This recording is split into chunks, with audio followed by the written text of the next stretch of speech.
लोकशाही, पुरोगामी या शब्दाला पण लोक घाबरायला लागलेले आहेत. प्रत्येक चित्रपट हा एक व्हॅल्यू सिस्टीम, एक मूल्य व्यवस्था घेऊनच येत असतो. आणि एक बाई अशीच आणि एक घरात एक घरवाला बाहेरवाला अशी फिल्म इतक्या वर्षात का नाही आलेली? तुम्ही गुंतागुंतीचं प्रेम दाखवलं तर प्रश्न आहे, गुंतागुंतीचं आंतरधर्मीय प्रेम दाखवलं तर आम्हाला प्रॉब्लेम आहे. पुरुषांनी पुरुषांसाठी बनवलेले आणि पुरुषांचे चित्रपट अशी ती व्याख्या तयार व्हायला लागते. पुरुषांना हसवणं सोपं आहे आणि बायकांना रडवणं सोपं आहे. तर ही जी सगळी दुटप्पीपणे आपण खपवून घेत आलेलो आहोत ना, त्यांनी आपला समाज पुढेच सरकत नाही असं मला वाटतं. आणि तिथे मग प्रश्न येतो की चित्रपट हा तोच माल विकून आपल्याला खुश करतो आहे का असं म्हणून. तर म्हणून एका बाजूने मला असं वाटतं की प्रेम ही गोष्ट आपल्या चित्रपटात प्रचंड ग्लोरिफाईड असली तरीसुद्धा खऱ्या अर्थाने म्हणजे नवीन तरुणींचं सुंदर प्रेम आणि त्याच्यातली बंडखोरी ही आपण व्यक्त करूच शकलेलो नाही अजून.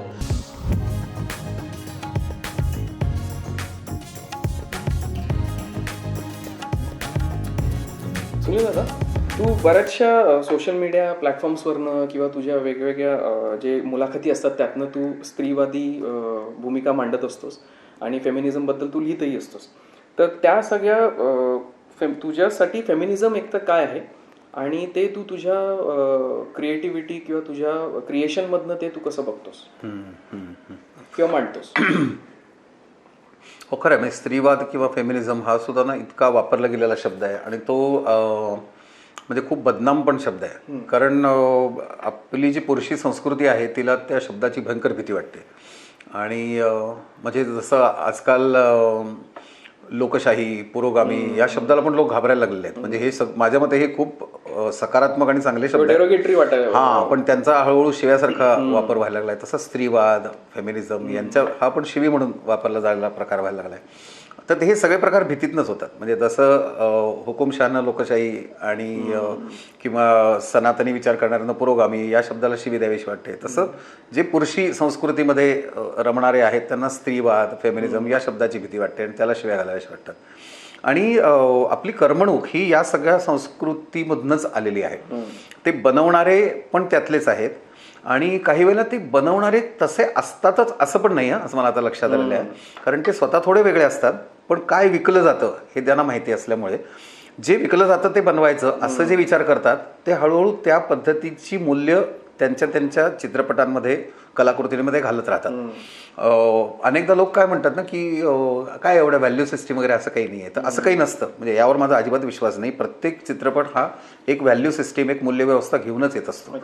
म्हणजे आता उदाहरणार्थ घरवाली बहारवाली सारखा एक विनोदी सिनेमा, तर लोक म्हणाला हा याच्यात काय एवढं आहे. तर एक माणूस घरामध्ये एक बायको ठेवतो आहे, बाहेर एक वेगळीच बाई लफडं करतो आहे, हे शब्दप्रयोग पहा कसे आहेत. ते प्रेमात पडतो आहे, ते प्रेम निभावतो आहे, हा मुद्दा नाही आहे. तर तो चोरून अफेअर करतो आहे, त्या दोघी बायकांना तो फसवतो आहे. तर ह्या सगळ्या गोष्टी खरं म्हणजे भयंकर गंभीर व्हायला पाहिजेत आणि या भयंकर गुन्हेगारीच्या आहेत खरं तर अशा पद्धतीचं वर्तन. पण याला आपण गंमत म्हणतो, याला आपण कॉमेडी म्हणतो आणि तशी कॉमेडी म्हणून सादर करायला काहीच हरकत नाही.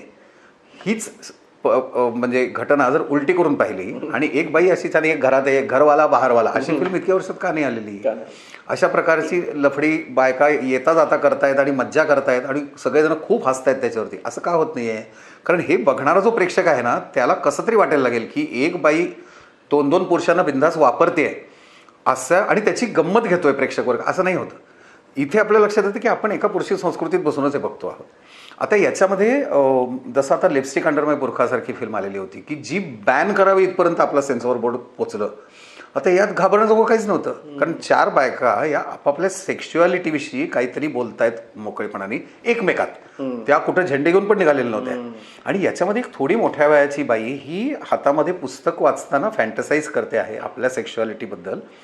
ह्या गोष्टींनी समाज एवढा बिथरला की त्यांना असं वाटतं हे भयंकर आहे, असं काहीतरी आमच्या संस्कृतीत घडतच नाही. अहो, असं घडत नसतं तर म्हणजे तुम्ही आम्ही जन्माला आलो नसतो. या सगळ्याच्या मुळाशी असलेली सेक्शुअलिटी पुरुषांमध्ये आहे, बायकांमध्ये आहे, सगळ्यात आहे. त्याची सगळी एक गुंतागुंतीची मांडणी आपण करू शकतो आणि हे चित्रपटात यायला पाहिजे. पण आपल्याला ते काही नको आहे. त्यामुळे आपल्याला याच्याऐवजी मग तुम्ही बलात्कार दाखवला तर काही प्रॉब्लेम नाही आहे, तुम्ही आयटम सॉन्ग दाखवलं तर आम्हाला प्रॉब्लेम नाही आहे, तुम्ही गुंतागुंतीचं प्रेम दाखवलं तर प्रश्न आहे, गुंतागुंतीचं आंतरधर्मीय प्रेम दाखवलं तर आम्हाला प्रॉब्लेम आहे. कारण मग आपण लव जिहादकडे जायला लागतो. अशा हे सगळे घाणेरडे शब्द कसे तयार होतात पहा. कारण कोणी जिहाद म्हणून दुसऱ्या मुलीला आपल्या प्रेमात पाडत नाही, पण आपल्या कथानकांमधनं जो पुरुषीपणा आलेला आहे चित्रपटांमधनं तो आपल्या समाजामध्ये सुद्धा पसरलेला आहे.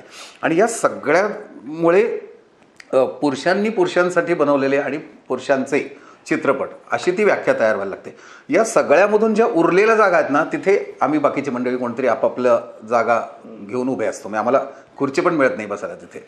आणि मागे आता आम्हाला दोघी चित्रपटाच्या वेळेला कोणीतरी असा प्रश्न विचारत होतं की अहो तुमचं त्यावेळेला ते ही विनोदाची लाट खूप मोठ्या प्रमाणावरती होती आपल्याकडे. तर ते म्हणाले की अहो ते कसे तुमचे असतात मराठी सिनेमे. तर मला जरा थोडं वाईट वाटलं. मी म्हटलं असं मी जरा डिफेंड करायचा प्रयत्न केला की नाही तो निमशहरी भाग आहे, त्यांना एक करमणूक लागते म्हणून अशा कॉमेडीज आमच्याकडे बनतात वगैरे वगैरे. तर ते म्हणाले की पण तुमचा सिनेमा फार वेगळा आहे. तर तो असा कसा असा त्यांनी आम्हाला पहिल्याच चित्रपटाच्या पत्रकार परिषदेत प्रश्न विचारला होता. तर तेव्हा मला म्हणजे मी जे उत्तर दिलं ते मला अजून मलाच लक्षात आहे. मला ते खूप महत्त्वाचं वाटतं की पुरुषांना हसवणं सोपं आहे आणि बायकांना रडवणं सोपं आहे. त्यामुळे आपल्याकडे बायकांना रडवणारे खूप सिनेमे निघाले. मग तिचा छळ होतो, ती रडत बसते, मरते, मग मेल्यानंतर तिचं हौतात्म्य म्हणून खूप गौरव होतो. तर हे सगळं बघताना बिचाऱ्या प्रेक्षकातल्या ज्या बायका असणार त्या दहा मोकळून रडतात आणि त्यांना वाटतं की खरं आहे मी पण अशीच बिचारी आहे, ती पण अशीच बिचारी आहे. हे रडवणं खूप सोपं आहे. आणि त्यामुळे आज तुम्ही इव्हन आपले हे जे सिरियल्स बघितल्यात ना, तर त्यात ती बायकांची कारस्थानं दिसतात, त्यातनं त्या बायकांचे दुःख आणि शोषण दिसतं. तर हे सगळं बघताना प्रेक्षकातल्या बाईला खूप बरं वाटतं. त्याचबरोबर पुरुषालाही नेहमी उडाणटप्पू काहीतरी अशी हे पाहिजे असते, करमणूक पाहिजे असते. त्याला ते भावना भानगडी नको असतात. त्यामुळे तो म्हणतो मी बाबा पैसे टाकून आलेलो ना, मला हसवा काही वेळ असं. आता खळखळून हसणाऱ्या बायका या आपण समाजातच कमी बघतो. म्हणजे जर तू बघितलंस की वेगवेगळ्या ठिकाणी आपण आता जमलेले स्त्री पुरुष असतील तर जेव्हा त्यातल्या त्यात बायका एकत्र जमतात ना, तेव्हा त्या खूप खिदळतात. पण जर पुरुष आणि स्त्री असा एकत्र गट असेल तर पुरुष प्रचंड हसत असतात आणि बायका जरा जपून तोंडाला पदर धरून किंवा जे काही ओढणी असेल नाही तर काय असेल नाही तर हात धरून पण असं जरा जबाबदारीने संकोचाने हसत असतात. त्यामुळे जे विनोद निर्मिती होते ना ती पुरुषांना उद्देशूनच असते. मग ते सगळी गोलमाल सिरीज असू देत, नाहीतर हे सगळे मस्ती वगैरे सिनेमे असू देत, हे सगळे हिंदी सिनेमे असतील तर ते पुरुषांना हसवणं खूप सोपं आहे. पण पुरुषाला तुम्हाला रडवायचा प्रयत्न करून बघा, खूप अवघड जातं. कारण त्याला त्याच्या त्या सगळ्या भावनेतून म्हणजे त्याच्या सगळ्या भावना विरहित जगण्यातून आधी मागे आणावं लागतं. त्याला अंतर्मुख करावं लागतं, त्याला विचारात पाडावं लागतं, मग त्याला भावनिक करावं लागतं, तेव्हा त्याच्या डोळ्यातनं पाणी येतं.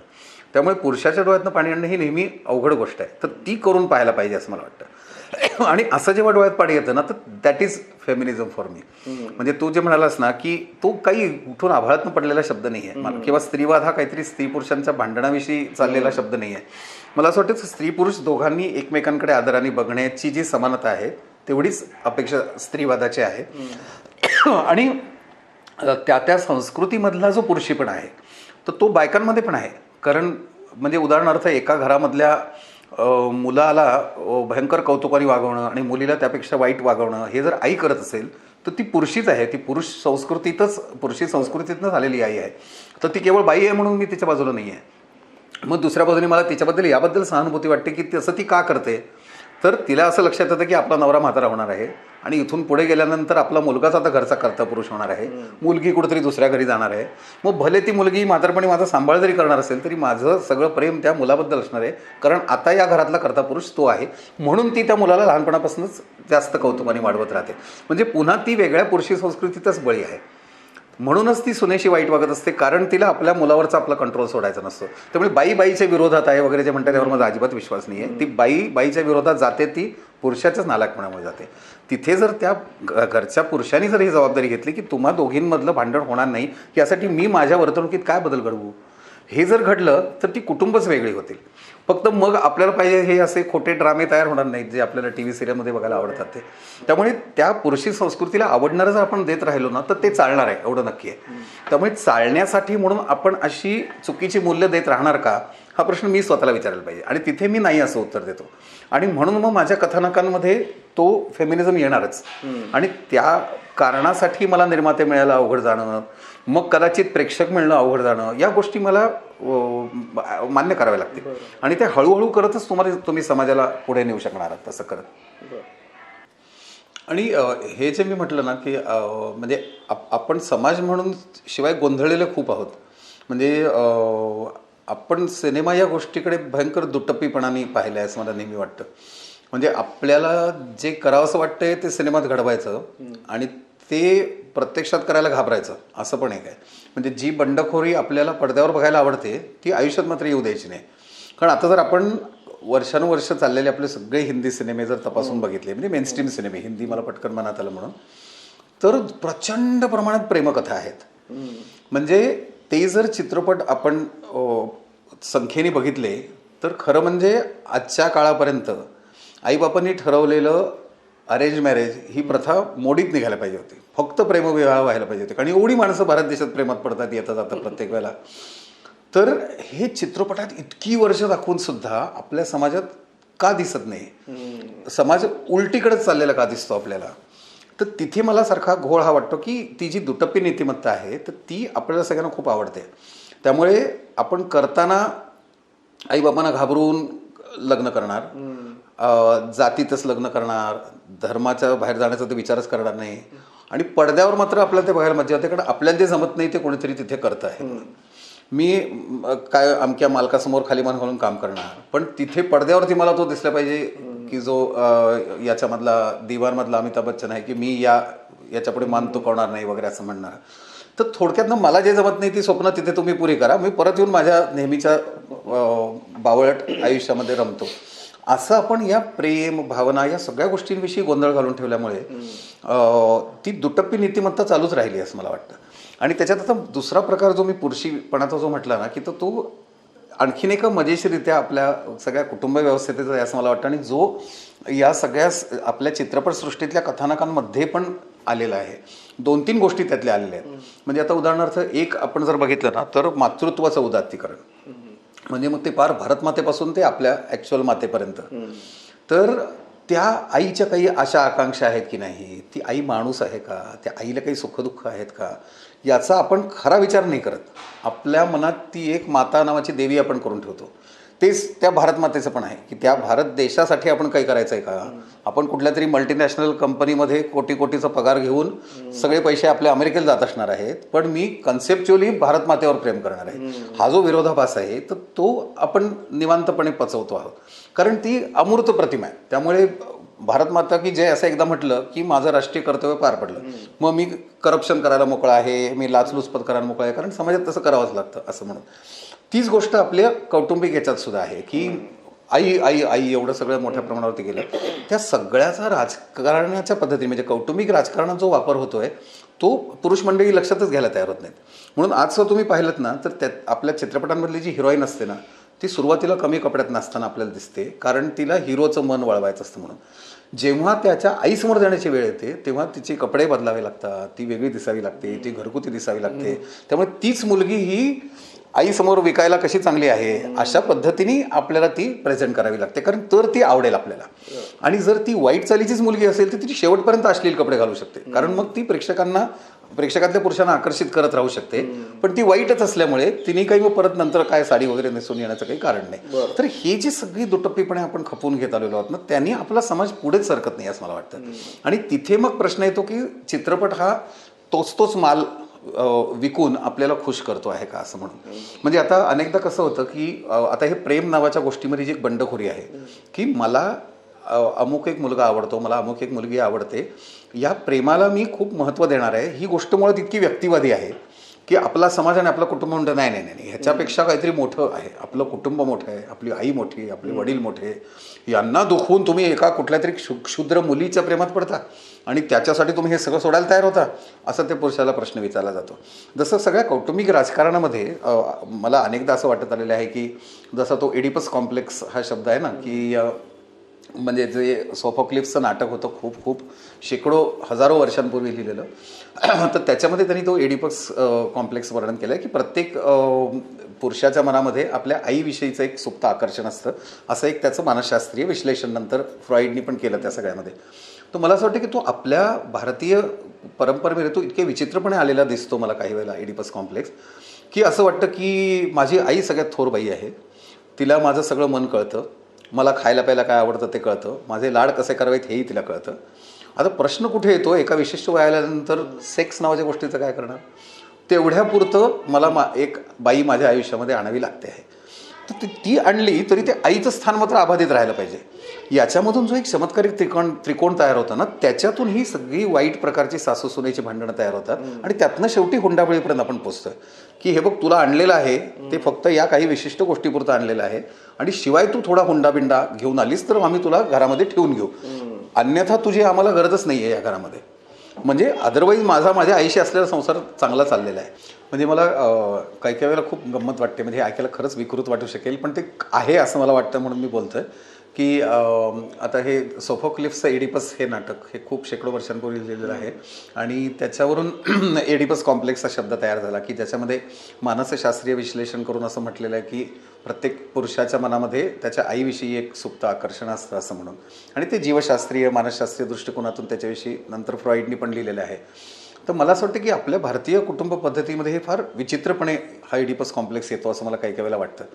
तर तो असा की प्रत्येक भारतीय पुरुषाला असं वाटत असतं जणू काही की माझ्या आईबरोबर खरं म्हणजे बरं चाललेलं आहे आणि खरं म्हणजे ते वडीलही त्यातनं थोडे दूर झाले तर बरं, कारण ते थोडे म्हातारे पण व्हायला लागलेले असतात. तर त्यामुळे माझ्या आईला माझ्या आवडीनिवडी कळतात, ती मला माझे लाड पण व्यवस्थित करते, मला खायला प्यायला काय आवडतं हे पण तिलाच कळतं. त्यामुळे खरं म्हणजे आणखीन एक बाई आयुष्यात येण्याचीच गरज नसते. मग कुठे तर फक्त एक सेक्स नावाच्या गोष्टीपुरती ती येते, मग तिथे लग्न होऊन ती बाई त्या घरात येते, पण तरीसुद्धा ती बाहेरून आलेल्याच पद्धतीने तिची ती वर्तणूक चालू राहते आणि हा तो एक विचित्र काहीतरी त्रिकोण तयार होतो. त्यामुळे त्या सगळ्यामध्ये पुरुषावरती एक असं समजूतच आहे की तो ती आईचीच बाजू घेणार आणि आईची बाजू घेणं ही काहीतरी महान गोष्ट आहे आणि तिथे तो पुन्हा मगाशी मी म्हटलं तसं भारतमातेपासून ते आपल्या मातेपर्यंतचा एक चुकीचा गौरव जो आपल्या मनात चढवलेला आहे तो तिथे तयार व्हायला लागतो. आणि म्हणून ती जी काही नवी मुलगी त्या घरामध्ये आलेली आहे तर हिचं महत्त्व, हिला आदर देण्यापेक्षा मी हे जास्त महत्त्वाचं मानेन. आणि त्यामुळे कसं होतं की ह्या प्रेमकथांमध्ये सुद्धा असं होतं की त्या जुन्या पिढीपर्यंत मी इतकं त्यांनी मला फार कडेलोट करेपर्यंत मी ते स्वतःला ताणून घेईन पण मी ही बंडखोरी करणार नाही. त्यामुळे प्रेमात पडण्यापर्यंत आपल्या गोष्टी पोचतात, पण जे बंडखोरी करतात एक तर ते शेवटी मरताना दिसतात आणि नाहीतर त्या मोठ्या पिढीच्या शेवटी आशीर्वादानेच त्यांचं काहीतरी भलं होतं. तर या पद्धतीने समाजाला आवडेल अशा कथा आपण रचत राहतो.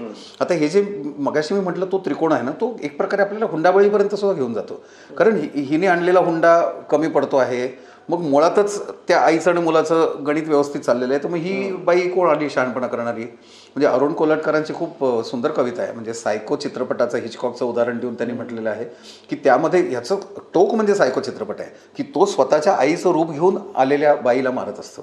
म्हणजे त्याच्याच मनातली आई त्याच्या आयुष्यात कोणी मुलगी येऊ देत नाही. तर म्हणून एका बाजूने मला असं वाटतं की प्रेम ही गोष्ट आपल्या चित्रपटात प्रचंड ग्लोरिफाईड असली तरीसुद्धा खऱ्या अर्थाने म्हणजे नवीन तरुणींचं सुंदर प्रेम आणि त्याच्यातली बंडखोरी ही आपण व्यक्त करूच शकलेलो नाहीत अजून.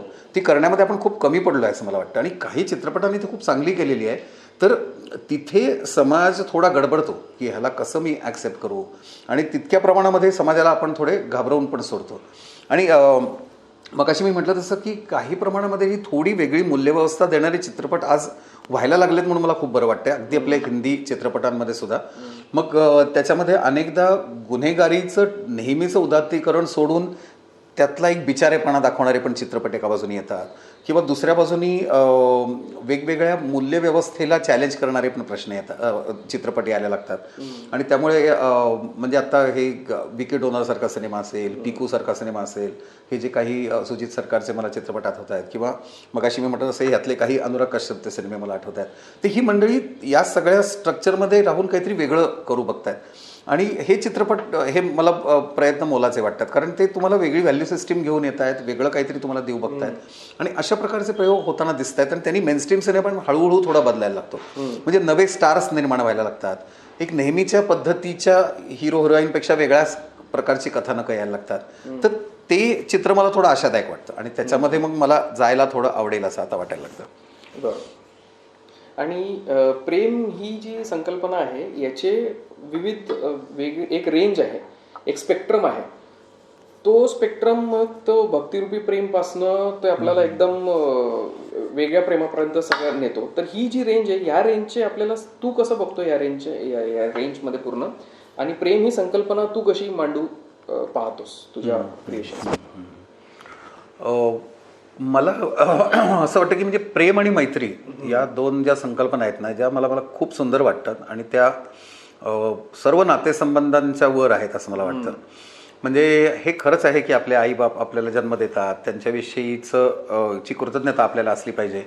पण पुढे जाऊन मला असं वाटतं की त्यांच्याविषयी जेव्हा आपल्याला खरं प्रेम वाटायला लागतं ना, तर ती जास्त वेगळी भावना आहे. म्हणजे हे खूप सूक्ष्म आहे. पण म्हणजे अनेकदा कसं होतं, कृतज्ञता, कर्तव्य, त्या भूमिकेनुसार आपण काय वागावं हे निश्चित असणं, यांनी आपला समाज सुरळीत चाललेला असतो. प्रेम, मैत्री ह्या खूप अमूर्त संकल्पना आहेत. आणि मैत्री म्हणजे सुद्धा कसं आहे की आपल्याला ये दोस्ती हम नहीं तोडेंगे हे पटकन समजतं. कारण दोन पुरुषांची एकमेकांबरोबर घट्ट मैत्री आहे, एकमेकाला जीव द्यायला तयार आहे. मग म्हणजे संगम सारख्या चित्रपटामध्ये मग हिरोईन तुला घे असं म्हणून ते भांडत बसतात. तर ते तिला काय वाटतंय, वैजयंती मला तिची व्यक्तिरेखा आहे, तिला काय वाटतं याबद्दल काही पडलेलं नाही. तर राज कपूर आणि राजेंद्र कुमार शेवटी ती एकदा म्हणते की तुम्ही मला विचारणार की नाही, तुम्ही एकमेकांकडे माझी ढकलाढकली करतायत म्हणून. तर इतकं हास्यास्पद वाटणाऱ्या गोष्टी पण आपण सिनेमामध्ये केलेल्या आहेत. किंवा त्रिकोण तयार झाला प्रेमाचा, तर त्यातल्या एकाने मरून प्रश्न सोडवायला पाहिजे, हे सुद्धा आपल्या चित्रपटाने आपल्याला शिकवलेलं आहे. समजूतदारपणाने एकमेकांशी बोलून मैत्रिणी प्रेमाने प्रश्न सुटतात असं आपल्याला लक्षात येत नाही. तर हे जे सगळे गोंधळ आहेत ना, याच्या पलीकडे जाणारं काहीतरी सांगितलं जायला पाहिजे असं मला वाटतं. आणि म्हणजे त्यातलं जेव्हा मैत्री म्हणतो ना, तेव्हा ती स्त्री पुरुषांमधली मैत्री असेल, पुरुषांमधली असेल, वेगवेगळ्या वयोगटातली असेल, त्याच्यामध्ये एक समानता गृहीत धरलेली आहे. कारण मैत्रीमध्ये जी समानता आहे ती इतर कुठेच नाही आहे. आणि ती प्रेमामध्ये पण असली पाहिजे असं मला वाटतं. त्यामुळे दोन स्वतंत्र व्यक्तींचं एकमेकांवरचं प्रेम हे खऱ्या अर्थाने प्रेम असणार आहे. मग ते कुठल्याही नातेसंबंधामधलं असलं तरी सुद्धा चालेल. आणि काही वेळेला कुठल्याही नातेसंबंधाच्या पलीकडे जाणारं पण ते असू शकेल. आणि रोमॅन्टिक प्रेम या अर्थाने जर आपण प्रेम म्हणून बघितलं ना, तर त्यात आता मला असं दिसतं की आता हळूहळू कुठेतरी आपण होमोसेक्शुअलिटीला चित्रपटामध्ये थोडीफार मान्यता देतो आहोत. नाहीतर कसं होतं की गे पुरुष हा साधारण एक मिमिक्रीचं आणि गमतीचं भाग होता. आणि दोन स्त्रियांमधलं प्रेम हे तर जवळजवळ कथानकात येऊच नाही इतकं ते दडवलेलं होतं. म्हणजे इस्मत चुगताई सारख्या बाईंनी कुठल्या काळामध्ये, किंवा सादत हसन मंटो आणि इस्मत चुगताई यांच्यासारख्यांनी इतकं धाडसी लेखन म्हणजे माझ्या जन्माच्या कित्येक वर्ष आधी केलेलं आहे. आणि आज आपण पुन्हा समाज उलटीकडे वळून त्या गोष्टीला घाबरायला लागलोय का, हे आपण तपासून बघायला पाहिजे असं मला वाटतं. त्यामुळे या सगळ्या शब्दांकडे जास्त पॉझिटिव्हली, होकारात्मक बघायला पाहिजे असं मला वाटतं. प्रेम, त्यातून तयार होणारी बंडखोरी, त्या गोष्टीला माणसाच्या आयुष्यामध्ये महत्त्व असणं, आणि त्यासाठी तुम्ही काहीही सोडायला तयार असणं. म्हणजे आता याच्यात पुन्हा कसं आहे की प्रेम नावाची गोष्ट आहे ना, ती तुम्हाला भयंकर पॉझेसिव्हनेसकडे घेऊन जाते, हव्यासाकडे घेऊन जाते, एखाद्या व्यक्तीला धरून ठेवण्याकडे घेऊन जाते, आणि स्वामित्वाकडे, मालकी हक्काकडे आपल्याला ती नेते. तर हे प्रेमाचं खरं स्वरूप नाही आहे. त्यामुळे मला वाटतं की हेही या माध्यमातून सांगितलं गेलं पाहिजे असं मला वाटतं. आणि पूर्वी कसं होतं ना की त्यागात आलेलं प्रेमच खरं, हे एक वेगळ्या पद्धतीने आपल्याला कर्तव्य भावना शिकवली गेल्यामुळे आपण म्हणायचो. तर त्या अर्थाने मला हे म्हणायचं नाही आहे की जो समर्पण करतो, जो त्याग करतो, तोच खरा प्रेमी आहे. तर मला असं वाटतं की या अर्थाने मला ते म्हणायचं नाही आहे. पण जे पॉझेसिव्ह नाही आणि जे दुसऱ्याला काहीतरी द्यायला लावत नाही आहे, आपल्याला दुसऱ्याला काहीतरी द्यावंसं वाटतंय, अशा भावनेतनं तयार झालेलं आहे.